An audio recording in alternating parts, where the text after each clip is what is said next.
João recebeu ordem de escrever tudo o que ele havia visto e ouvido e enviar em cartas a 7 igrejas: Éfeso, Esmirna, Pérgamo, Tiatira, Sardes, Filadélfia e Laodiceia.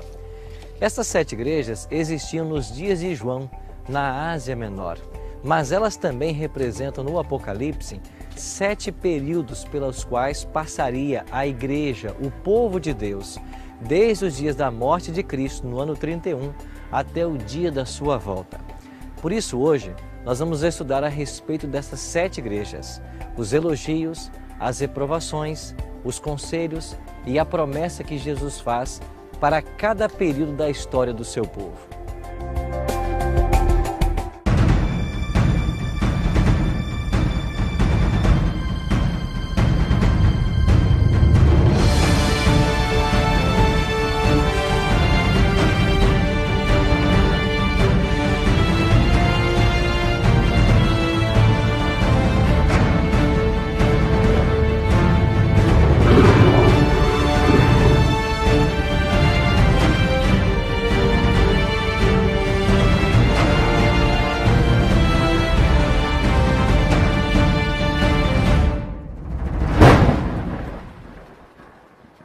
Olá, amigos!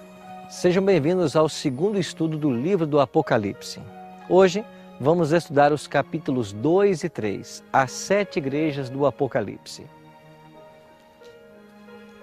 Queria convidar você a tomar a sua Bíblia e fazermos agora uma viagem no tempo. João, no capítulo 1 de Apocalipse, no versículo 11, recebeu uma ordem muito interessante. Assim diz o texto: o que vês, escreve em livro e manda às 7 igrejas: Éfeso, Esmirna, Pérgamo, Tiatira, Sardes, Filadélfia e Laodiceia. Estas são as 7 igrejas do Apocalipse. São igrejas que existiam nos dias de João, na província da Ásia, mas elas também representam 7 períodos pelos quais passaria a Igreja de Deus dos dias de Cristo até os dias da sua volta. Vamos agora dar uma breve olhada nessas 7 cartas escritas por João. Capítulo 2, verso 1, nós temos a carta à igreja de Éfeso. Assim diz o texto: estas coisas diz aquele que conserva na mão direita as 7 estrelas e anda no meio dos 7 candeeiros de ouro. Em cada uma das cartas, Jesus se apresenta de uma forma diferente. Para Éfeso, ele é aquele que caminha no meio dos candeeiros e tem as 7 estrelas em suas mãos.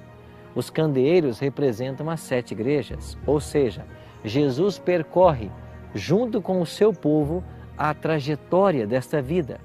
E essas 7 estrelas na mão de Cristo representam os 7 anjos das 7 igrejas, ou seja, os mensageiros de Deus. O próprio Cristo os tem em suas mãos.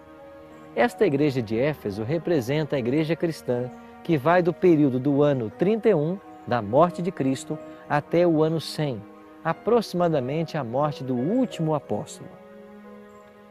Em cada igreja, Jesus apresenta-se de uma forma diferente, apresenta também uma repreensão, um elogio, um conselho e faz uma promessa.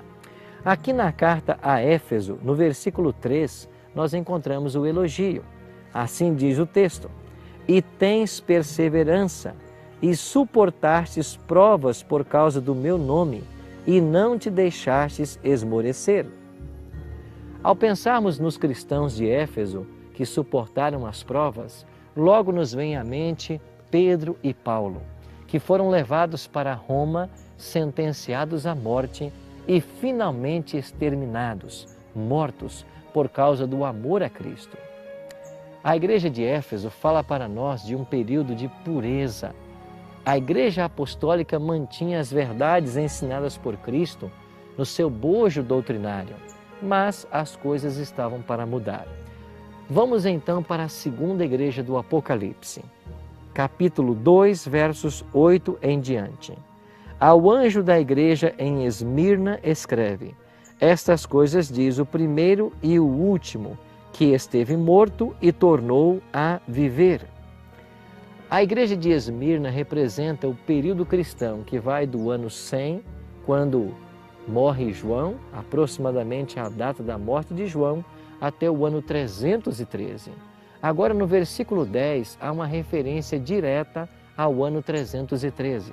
A Bíblia diz assim: não temas as coisas que têm de sofrer, eis que o diabo está para lançar em prisão a alguns de vós, para ser dispostos à prova, e tereis tribulação de 10 dias. Se fiel até a morte, dar-te-ei a coroa da vida.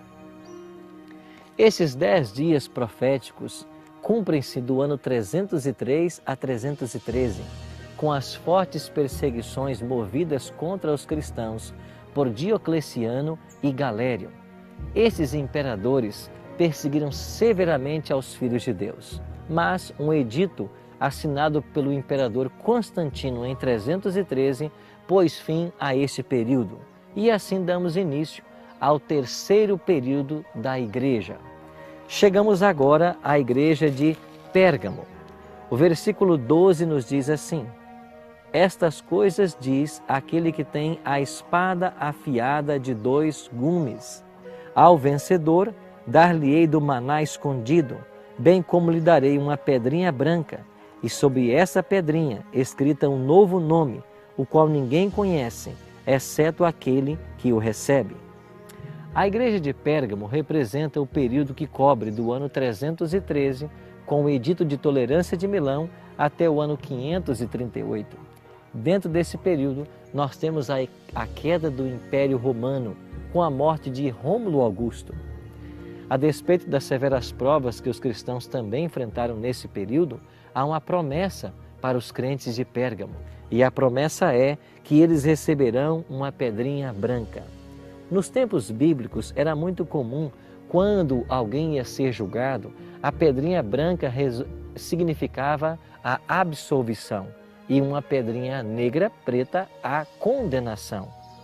Dessa maneira, nós vemos aqui a clara absolvição para aqueles que creem em Jesus Cristo e são fiéis aos seus ensinos. Vamos agora para a quarta igreja, a igreja de Tiatira. Apocalipse capítulo 2, verso 18.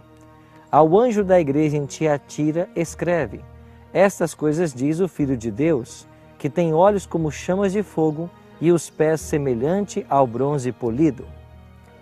A igreja desse período cobre dos anos 538 até 1517.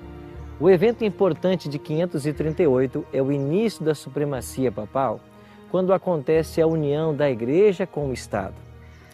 Já no ano de 1517, surge no cenário histórico Martinho Lutero, aquele monge agostiniano que voltou-se para a Bíblia e começou a restaurar verdades que estavam sendo colocadas em terra pelo papado. Este período foi um período de provas para a Igreja de Cristo, mas Deus abençoou fielmente seus filhos e a Igreja começou a restaurar um importante princípio, o princípio sola Escritura, ou seja, só a Bíblia é autoridade para todos nós. Chegamos então à quinta igreja do Apocalipse. Vamos ler juntos o capítulo 3, verso 1, a igreja de Sardes. Estas coisas diz aquele que tem os 7 Espíritos de Deus e as 7 estrelas. Conheço as tuas obras, que tens nome de que vives e estás morto. A igreja de Sardes representa o período que vai de 1517, com a Reforma Protestante, até 1798, ano em que o Papa Pio VI foi preso. E assim tivemos fim ao grande período de 1260 anos de supremacia papal. Vamos agora para a sexta igreja do Apocalipse, Filadélfia. Apocalipse capítulo 3, versículo 7 diz: ao anjo da igreja em Filadélfia escreve: estas coisas diz o santo, o verdadeiro, aquele que tem a chave de Davi, que abre e ninguém fecha, e fecha e ninguém abrirá. A igreja de Filadélfia fala a respeito de reavivamento, e o período que cobre por esta igreja é de 1798 a 1844. De fato, entre 1842 e 1844, o mundo experimentou um grande reavivamento no estudo da Palavra de Deus. Principalmente as profecias de Daniel foram buscadas e compreendidas, e nós tivemos em 1844 aquilo que nós chamamos de o grande desapontamento milerita. Falta-nos agora apenas a 7ª igreja do Apocalipse. Apocalipse capítulo 3, versículo 14. Ao anjo da igreja em Laodiceia escreve: estas coisas diz o Amém, a testemunha fiel e verdadeira, o princípio da criação de Deus. A igreja de Laodiceia não recebe nenhum elogio, mas uma reprovação. Esta igreja é chamada de igreja morna, e Deus diz que está a ponto de vomitá-la de sua boca. Mas Deus também tem um conselho para esta igreja. Caso os laodiceanos o atendam, eles passarão por uma experiência de salvação. Apocalipse 3, verso 18 nos diz: aconselho-te que de mim compres ouro refinado pelo fogo para te enriqueceres, vestiduras brancas para te vestires, a fim de que não seja manifesta a vergonha da tua nudez, e colírio para ungir os teus olhos, a fim de que vejas. Este tríplice remédio é a solução para o problema da igreja. Se nós, como laodiceanos, aceitarmos esse conselho, nós não viveremos no estado de Laodiceia, no estado de mornidão espiritual. Por isso, o Apocalipse convida eu e você para aceitarmos aquele que bate à porta. E no versículo 20, Jesus diz: eis que eu estou à porta e bato. Se alguém ouvir a minha voz e abrir a porta, entrarei em sua casa, cearei com ele e ele comigo. Vamos abrir nosso coração a Cristo, nós que vivemos no período da última igreja e aguardamos a sua volta. Se esse é o seu desejo, ore comigo agora. Pai Santo, muito obrigado por esta promessa à igreja de Laodiceia, de que o Senhor bate à porta. Queremos abrir o nosso coração e te aceitar como nosso Salvador. Em nome de Cristo nós te oramos. Amém.